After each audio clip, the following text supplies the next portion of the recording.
परिंदों को मंजिल मिलेगी यकीनन, ये फैले हुए उनके पर बोलते हैं। अक्सर वही लोग खामोश रहते हैं जिनके ज़माने में हुनर बोलते हैं। जी हाँ, गुड इवनिंग, नमस्कार, आदाब। मैं हूँ आपका अपना सोशल मीडिया होस्ट और आपका दोस्त भावेश देसाई, लेकर उपस्थित हूँ हर रविवार की भांति इस रविवार भी देसाई स्टडी सेंटर का प्रायोजित कार्यक्रम उज्जवल भविष्य। जी हाँ, एक ऐसा कार्यक्रम जो लाखों हजारों बेरोजगार साथियों की जिंदगी बदलने में सहायक होता है। जी हाँ, पहली बार जो लोग उज्जवल भविष्य कार्यक्रम सुन रहे हैं उनके लिए विशेष सूचना, ये एक ऐसा कार्यक्रम है जहां कई प्राइवेट कंपनी के एक्सपर्ट्स आपको बताते हैं कि प्राइवेट सेक्टर में आपके लिए क्या रोजगार के अवसर हैं। साथ ही लोग सरकारी परीक्षाओं की तैयारी कर रहे हैं उनके लिए भी अलग अलग मार्गदर्शक आपको मार्गदर्शित करते हैं कि आपको क्या करना चाहिए और क्या नहीं, यानी कि अपने जिंदगी के पहिए को किस तरफ घुमाना चाहिए, यही हम इस कार्यक्रम के माध्यम से जानते हैं। तो जी हाँ, आज के हमारे इस कार्यक्रम में हमारे स्टूडियो में उपस्थित है उदयपुर के श्रीजी कोचिंग सेंटर के संस्थापक श्रीमान मनीष जी जैन। सर, आपका बहुत बहुत स्वागत है हमारे स्टूडियो में, बहुत बहुत अभिनंदन है, बहुत बहुत खैर मकदम है। बहुत बहुत धन्यवाद भावेश जी। सबसे पहले तो आपके सराहनीय प्रयास, आपके अथक परिश्रम, मेहनत, आपके हुनर को प्रणाम करता हूँ। उसके लिए आपको शुभकामनाएं और बधाई प्रेषित करता हूँ। आपके उज्जवल भविष्य, आपके साथियों के उज्जवल भविष्य के लिए भी मंगल कामनाएं करता हूँ। बहुत बहुत धन्यवाद पुनः कि आपने मुझे ये मौका दिया कि मैं आपके साथियों तक पहुँच सकूँ और उनको मार्गदर्शन प्रदान कर सकूँ। सर, तहे दिल से बहुत बहुत शुक्रिया कि आपको हमारा यह प्रयास अच्छा लगा। सर, सभी श्रोताओं की तरफ से सर्वप्रथम हम आपसे यही जानना चाहेंगे कि आपका बचपन कहाँ गुजरा, साथ ही साथ आपकी शिक्षा कहाँ से हुई एवं वर्तमान में आप कहाँ कार्यरत हैं। जी भावेश जी, मेरा जन्म उदयपुर में जैन परिवार में हुआ। बचपन से ही बहुत सामान्य किस्म का अभ्यर्थी रहा। अंतर्मुखी था, बोलने में बहुत झिझक होती थी। ऐसा नहीं था कि स्कूल में मेरे बहुत अच्छे रिजल्ट्स आते हों। कोई गॉड गिफ्टेड टैलेंट भी नहीं था। इसके बावजूद मुझ में जूझने की क्षमता थी। मेरा सबसे बड़ा गॉड गिफ्ट ये था कि ईश्वर ने मुझे मेहनती बनाया, और कहते हैं कि जो मेहनती होते हैं वो पत्थर में से भी पानी निकाल लेते हैं। तो यही सब कुछ मेरे साथ भी रहा। लगातार और अथक परिश्रम से मैंने साइंस बैकग्राउंड के साथ में बीएससी की। उसके बाद मैंने 2 सब्जेक्ट्स में इंग्लिश और पब्लिक एडमिनिस्ट्रेशन में एमए भी किया। साथ ही मैंने आरएस मेंस तक के एग्ज़ाम्स फाइट किए, जिसमें मेरे 2 सब्जेक्ट्स रहे थे, फ़िलॉसफी एंड पब्लिक एडमिनिस्ट्रेशन। और यही वो कारण था कि बाद में मैंने अपना बैकग्राउंड साइंस से बदल कर और आर्ट्स की तरफ कर लिया। और उसके बाद जब आरएस फाइनल में मेरा सिलेक्शन नहीं हुआ तो मुझे अपना कार्यक्षेत्र बदलना नहीं पड़ा, अपितु ईश्वर ने ही बदल दिया। क्योंकि जब मैं पढ़ाई कर रहा था आरएस की, तो साथ ही साथ मेरे पास कुछ अभ्यर्थी आते थे मदद मांगने, पढ़ने। बस पढ़ाते पढ़ाते ही कब ये कोचिंग संस्थान, छोटा सा कोचिंग संस्थान साम्राज्य में बदल गया, मुझे पता ही नहीं चला। और इसलिए कहूँगा कि ईश्वर, हो सकता है कि आपके वांछित गिफ्ट को, आप जो चाहें वो गिफ्ट आपको नहीं दे, लेकिन वो आपको गिफ्ट पे बदल कर कोई और गिफ्ट दे सकता है। इसलिए लगातार आप सभी परिश्रम करते रहें, सफलता निश्चित तौर पे हाथ लगेगी। वाकई सर, आपके शैक्षणिक काल से यह सीख संपूर्ण समाज को लेनी चाहिए कि मेहनत अवश्य करते रहना चाहिए, चाहे परिस्थितियां कुछ भी हो, क्योंकि जो मेहनत करते हैं उन्हें फल भी अवश्य मिलते हैं। सर, हम जानना चाहते हैं आपसे कि विभिन्न परीक्षाओं की तैयारी के लिए अधिकांश मात्रा में विद्यार्थीगण कोचिंग करते हैं, तो कोचिंग का क्या महत्व है एवं उसकी उपयोगिता पर भी प्रकाश डालें। साथ ही साथ यह भी बताएं कि श्रीजी कोचिंग सेंटर की स्थापना कब की गई और कहां की गई आपके द्वारा, एवं वर्तमान में श्रीजी कोचिंग सेंटर द्वारा क्या-क्या कोर्सेज चलाए जा रहे हैं जो विभिन्न परीक्षाओं की तैयारी के लिए उपयोगी हैं। प्रश्न बहुत ही अच्छा है कि कोचिंग का क्या महत्व है और इसकी क्या उपयोगिता है। देखिए, मार्गदर्शन का तो अपने आप में बहुत बड़ा महत्व है। आप इसको यूं समझ सकते हैं कि अगर किसी एक व्यक्ति को घने जंगल में खड़ा कर दिया जाए और कहा जाए कि आपको एक लक्ष्य की तरफ भागना है, लेकिन आपको रास्ता पता नहीं है, तो आप कभी पूर्व में भागेंगे, पश्चिम में भागेंगे, थोड़ा उत्तर में भाग लिए, वापस आ गए, पता ही नहीं पड़ेगा, भटक भटक जाएंगे। लेकिन अगर आपको कोई हल्का सा रास्ता बता दे कि आपको लगातार इस डायरेक्शन में इतने किलोमीटर चलना है, कहाँ कहाँ घुमाव आएंगे, ये सब बता दें, तो आप बहुत कम समय में अपनी मंजिल तक पहुंच जाएंगे। तो कोचिंग भी लगभग ऐसा ही है। अभ्यर्थी अगर स्वयं मेहनत करता है तो हो सकता है कि वो भटक रहा हो, और कोचिंग पर आते ही लगभग ये तय हो जाता है कि वो एक मार्गदर्शन के तहत चल रहा है। अब फ़र्क क्या होता है, सही मार्गदर्शन और गलत मार्गदर्शन। आप इसको यूँ समझ सकते हैं कि जैसे कई बार हम किसी अनजान व्यक्ति जो हमसे रास्ता पूछता है, जैसे मैं खड़ा हूँ एक जगह और मुझसे पूछा कि भाई सूरज पोल कहाँ है, मैंने उसको पूर्व की बजाय पश्चिम की तरफ भेज दिया और कहा कि 2 किलोमीटर तक कहीं मुड़ना मत। थोड़ी देर तक वो चलता रहा और पता चला 2 किलोमीटर बाद जाने पर उसको चौराहा मिल गया, लेकिन वो चौराहा प्रताप नगर का था। मतलब वो चला भी सही लेकिन गलत दिशा में। तो सही मार्गदर्शन का होना भी अति आवश्यक है। तो मार्गदर्शन होना भी चाहिए, लेकिन उसके साथ में सही शब्द बहुत आवश्यक है। और रही बात इसकी उपयोगिता, तो ध्यान रखना, सचिन तेंदुलकर जैसे बड़े खिलाड़ी भी किसी न किसी कोच रमाकांत आचरेकर के निर्देशन में ही आगे बढ़े थे। इसलिए खिलाड़ी चाहे छोटा हो या बड़ा, मार्गदर्शन की आवश्यकता तो सबको रहती है। एकलव्य के पास कोई मार्गदर्शन नहीं था, तो उसने एक मूर्ति बनाकर ही सही, लेकिन गुरु के रूप में किसी को स्थापित तो किया ही था। यहाँ मैं अपने coaching centre Shriji study centre के बारे में आपको ज़रूर से बताना चाहूँगा कि इसकी स्थापना हुई थी सन 2005 में। उदयपुर में ही स्थापित हुआ था। नंदा चैम्बर्स जो बीएन कॉलेज के सामने है, वहाँ पर एक छोटा सा कमरा किराया लेकर और मैंने ये संस्थान शुरू किया। और बाद में धीरे धीरे मुझे कई सारे रूम्स लेने पड़े और साथ में एक पूरी बिल्डिंग इसके लिए बनाई गई। वर्तमान में इसके 2 केंद्र हैं, इसकी 2 शाखाएं हैं। मूलभूत शाखा जो है वो बीएन कॉलेज के सामने है और इसके पास में ही इसकी एक और शाखा है।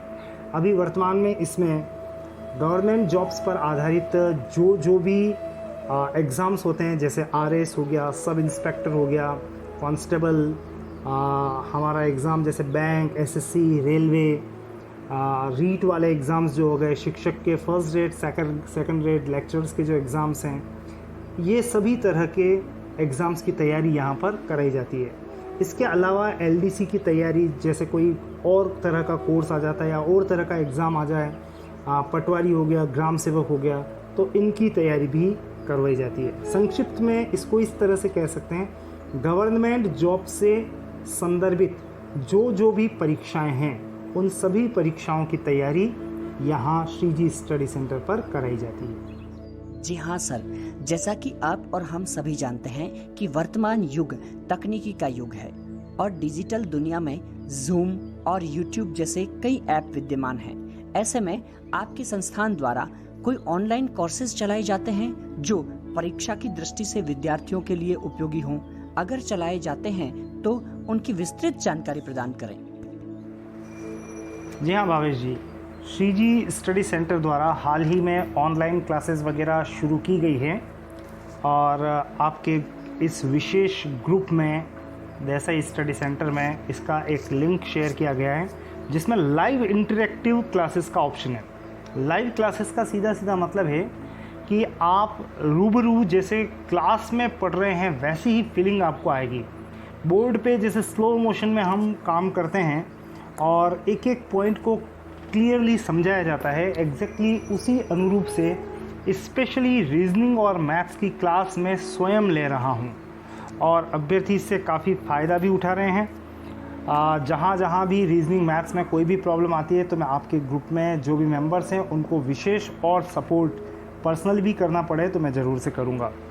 तो YouTube हो गया, देन हमारा जो Zoom ऐप है स्पेशली अभी रनिंग में चल रहा है, उसके माध्यम से लाइव इंटरेक्टिव क्लास का भी ऑप्शन आपके पास में है। सर, वाकई में आपके संस्थान द्वारा बहुत ही सराहनीय कार्य किए जा रहे हैं। सर, मेरे जहन में यहाँ एक सवाल आपके लिए उत्पन्न हुआ है और वो ये कि जैसा कि आप और हम सभी जानते हैं कि अधिकांश अभ्यर्थी ग्रामीण परिवेश से आते हैं, उनके माता पिता गरीब वर्ग से होते हैं। इसी कारण वे चाहते तो हैं कि अपने बच्चों को अच्छी से अच्छी कोचिंग दिलाएं, परंतु वे इतना व्यय नहीं कर पाते। तो आपके संस्थान द्वारा उनके लिए क्या कुछ कदम उठाए गए हैं? साथ ही साथ आप और हम यह भी जानते हैं कि ग्रामीण परिवेश से आने वाले अभ्यर्थियों के विषय वस्तु को समझने एवं उनके उच्चारण के तरीके भी अलग होते हैं। तो आपके यहाँ संस्थान के प्राध्यापकों द्वारा इस परिस्थिति में क्या कदम उठाए जाते हैं? साथ ही साथ आपके कोचिंग संस्थान से कोचिंग किए हुए कितने अभ्यर्थी अलग अलग परीक्षाओं में सफल हुए हैं? अगर कहें तो सफलता का अनुपात क्या रहा है, यह भी प्रकाश डालें। बिल्कुल भावेश जी, ग्रामीण परिवेश से आने वाले या भले ही शहरी परिवेश से आए अभ्यर्थी, लेकिन आर्थिक रूप से अगर कोई कमज़ोर हैं, इतना अफोर्ड नहीं कर सकते हैं जो एक आम अभ्यर्थी कई बार कर लेते हैं, तो उनके लिए तो श्री जी स्टडी सेंटर के द्वार हमेशा खुले हैं। और मैं बता दूं कि अमीरी या गरीबी का कोई मापदंड टैलेंट के साथ नहीं जुड़ा हुआ है। मैं आपको एक ऐसा एग्जांपल देता हूं कि मेरा एक अभ्यर्थी था, मुझे आज भी याद है, दिनेश नाम था उसका, फटेहाल था। यूँ मानो कि जैसे केवल एक चप्पल की जोड़ी में उदयपुर आ गया था, चित्तौड़ से था वो, बोयना से। और उसने बस इतना सा कहा कि सर मुझे तो पढ़ाई करनी है, मुझे पटवारी बनना ही बनना है। और उसकी इस रिक्वेस्ट पर कि मैं पढ़ने के लिए तैयार हूँ, आप जो काम कहेंगे मैं करूँगा, जितना आप मुझे होमवर्क दोगे, जिस तरह से चलाओगे चलूँगा, बस जुनून सवार था। उसको रहने के लिए यहाँ पर एक हॉस्टल मुहैया कराया और पढ़ाई के लिए जितनी व्यवस्था हमारी तरफ से हो सकती थी श्री जी स्टडी सेंटर ने की, और उसके जुनून को फाइनली सफलता में तब्दील होना पड़ा। उसकी मेहनत थी, हमारी तरफ से पूर्ण रूप से मार्गदर्शन भी था, बच्चा टैलेंटेड था नो डाउट, और फाइनली उसने सिलेक्शन निकाला। तो ऐसे जो अभ्यर्थी होते हैं, भले ही वो आर्थिक रूप से कमज़ोर हों, लेकिन अगर यहाँ श्री जी स्टडी सेंटर पर मार्गदर्शन लेना चाहें तो बहुत ही रियायती दर या नहीं के बराबर मान लें आप, पर उनको मदद दी जा सकती है।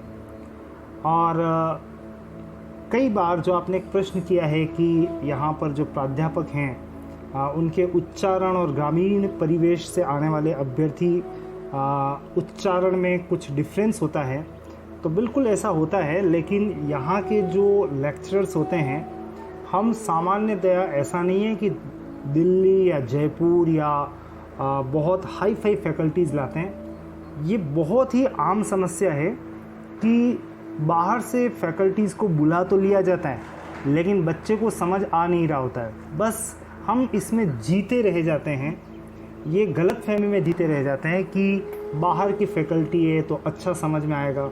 पता लगता है कि वो क्या बोले क्या नहीं बोले, सब कुछ ऊपर से बाउंसर चला गया। इसलिए जो पृष्ठभूमि है हमारे ख़ास तौर से मेवाड़ी अभ्यर्थियों की, उसके अनुरूप जो पिछड़े हुए अभ्यर्थी हैं उनके अनुरूप फैकल्टीज़ को एंगेज किया जाता है। और यही कारण रहा है कि श्रीजी स्टडी सेंटर ने और संस्थानों के मुकाबले सबसे ज़्यादा सफलता का अनुपात मेंटेन किया है। आप कभी भी देखना, पटवारी हो या कांस्टेबल हो या और भी कई तरह के एग्ज़ाम, आपको रेशो वाइज, रेशो का मतलब आप 100 में से इतने सिलेक्शन, कहीं 1000 में से 4 जने सफल होते हैं, और यहाँ पे अगर 10 जने और उसमें से 4 जने सफल हो जाएं तो वो सफलता का अनुपात कहलाता है। और इस मामले में श्रीजी स्टडी सेंटर का वास्तव में, मैं आपको प्रशंसा की बात नहीं कह रहा हूँ, इसमें श्रीजी स्टडी सेंटर का कोई मुकाबला नहीं है। तो हमने सफलता का सबसे अधिक अनुपात मेंटेन किया है और हाईएस्ट सिलेक्शन इन अधीनस्थ सेवाओं में आपको देखने को मिलेगा, हाईएस्ट सिलेक्शंस। वाकई सर, बहुत ही गौरवपूर्ण बात है कि आप हर तबके के लिए सोचते हैं।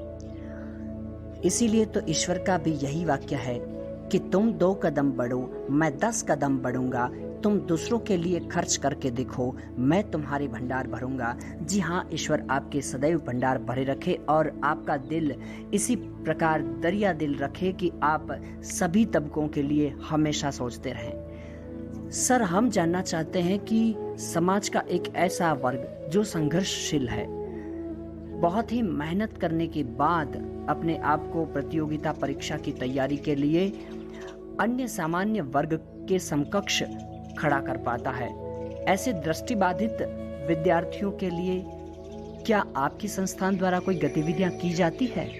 और साथ ही साथ अगर कोई दृष्टिबाधित विद्यार्थी आपके कोचिंग सेंटर में कोचिंग लेने हेतु उपस्थित होता है तो आपके वहां उनके लिए क्या व्यवस्था है?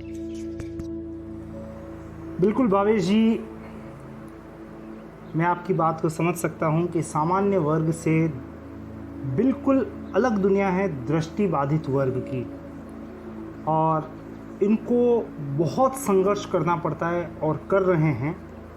और ख़ास तौर से जब बात इस युग की करें जहां पर प्रतियोगिता ही प्रतियोगिता है, तो वहाँ पर अपने अस्तित्व को बनाए रखना, दृष्टिबाधित वर्ग के अभ्यर्थियों को अपने अस्तित्व को बनाए रखना बहुत बड़ी चुनौती होती है। और ऐसे में अगर कोई अभ्यर्थी आगे बढ़ता है तो वास्तव में दिल से बहुत खुशी होती है। एक्स्ट्रा ऑर्डिनरी टैलेंट कह सकता हूँ मैं इस वर्ग का, कि अगर वो आगे बढ़ रहे हैं तो। और इसमें अगर मैं कुछ भी उनकी मदद कर सका अपने संस्थान के माध्यम से, तो मेरे लिए तो ये गौरव की बात होगी। और ऐसे गौरव के क्षण मैंने महसूस किए हैं। सबसे पहले तो मैं आप ही का नाम लेना चाहूँगा, जहाँ आपने एक बार, मुझे अच्छी तरह से ध्यान है कि टेस्ट सीरीज़ के लिए बोला था मुझे कि सर मुझे RAS मेंस के लिए टेस्ट सीरीज़ की व्यवस्था करवाएं, वहाँ व्यवस्था करवाई। और कहीं ना कहीं जहाँ जहाँ भी आपको RAS के एग्ज़ाम्स में प्रॉब्लम्स वगैरह आई थी, उनको किसी न किसी फैकल्टी के माध्यम से सॉल्व करने का प्रयास किया। इसके अलावा जो राइटर्स की व्यवस्था करवाने के लिए जहाँ कहीं भी आपकी तरफ से कोई रिक्वेस्ट आती है, तो वहाँ पर भी हम तहे दिल से ये प्रयास करते हैं कि कोई अच्छा राइटर मिल जाए। मुझे अच्छी तरह से ध्यान है कि एक जागृति भाटिया करके कैंडिडेट थी जो बैंक का एग्ज़ाम दे रही थी, कुछ ही समय पहले की बात है, और उसको राइटर की आवश्यकता थी। तो मेरे यहाँ पर एक SSC की तैयारी कर रहा था अभ्यर्थी, उसको मैंने एंगेज करवाया था और वो उसके लिए राइटर का काम उसने किया था। तो जहाँ कहीं भी, जिस रूप में भी आप श्रीजी स्टडी सेंटर से कोई भी मदद लेना चाहें, तो आप ज़रूर से मुझे बताइएगा। आप या आपका कोई भी साथी, हमेशा दरवाजे खुले रहेंगे। और मुझे बहुत गर्व महसूस होगा अगर आप में से किसी को भी मेरे कारण से, यानी मैं एक छोटी सी कड़ी के रूप में काम कर सका और आपको सफलता मिली, तो आपकी सफलता के लिए पहले तो बहुत बहुत शुभकामनाएं। और साथ में आप और आपके परिवार के जितने भी साथी हैं, और साथ में मेरी ओर से कहीं भी, जहाँ कहीं भी मुझे लगेगा कि मदद करनी है, तो आप मुझे सदैव आपके साथ ही पाएंगे। सर, बहुत बहुत शुक्रिया कि आपने मुझ स्वयं से दृष्टिबाधित वर्ग के लिए कार्य करने की शुरुआत की और निरंतर आप दृष्टिबाधित वर्ग के लिए कार्य कर रहे हैं। तो उज्जवल भविष्य कार्यक्रम के माध्यम से समूचे दृष्टिबाधित वर्ग की तरफ से आपको बहुत बहुत धन्यवाद अर्पित करता हूं। बहुत बहुत आभार आपका कि आपने यह कार्य भी प्रारंभ किया जिससे दृष्टिबाधित साथियों को कोचिंग में मदद मिल सके। सर, अंत में हम आपसे जानना चाहते हैं कि समाज के युवा वर्ग के लिए आपका क्या संदेश है? क्या आप संदेश देना चाहते हैं समाज के युवा वर्ग को कि जिससे उनके जीवन में भी परिवर्तन आ सके? समाज को, खास तौर से युवा वर्ग को श्रीजी स्टडी सेंटर की ओर से यही संदेश है कि तब तक मत रुकना जब तक आपको मंजिल नहीं मिल जाती। और ख़ास तौर से जो गवर्नमेंट जॉब की तैयारी कर रहे हैं उन अभ्यर्थियों के लिए तो एक विशेष संदेश है कि एक ही बार में सभी को सफलता मिल जाए आवश्यक नहीं है।